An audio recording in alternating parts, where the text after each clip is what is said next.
Il était une fois, dans un petit village du Fouta appelé Kanel, un jeune garçon nommé Amadou.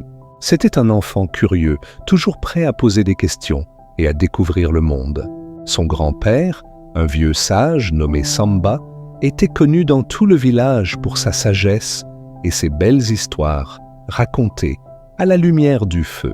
Un jour, alors qu'Amadou aidait son grand-père à puiser de l'eau, il lui demanda « Grand-père, pourquoi tout le monde vient te demander conseil ?»« Parce que j'écoute avant de parler, » répondit Samba en souriant. Mais Amadou ne comprit pas tout à fait. Il pensait que pour être respecté, il fallait parler fort, donner des ordres et montrer sa force. Alors, il décida de prouver à tout le monde qu'il pouvait, lui aussi, devenir un grand homme. Le lendemain, il se rendit au marché et se mit à crier « Moi, Amadou, je connais tous les secrets du village. Venez m'écouter !»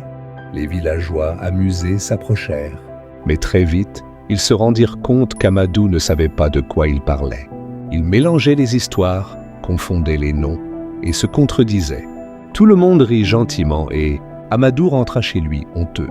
Le soir, son grand-père l'attendait sous le grand baobab du village, cet arbre que l'on disait plus vieux que tous les hommes réunis. « Tu veux savoir le secret du baobab ?»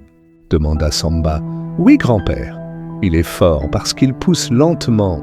Il ne cherche pas à montrer sa grandeur avant d'avoir de profondes racines. » Amadou comprit alors.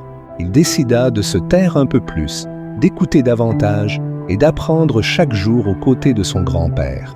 Les années passèrent et Amadou devint à son tour un jeune homme respecté, non pas pour ses paroles bruyantes, mais pour la sagesse de son silence. Morale, celui qui veut grandir trop vite finit par tomber.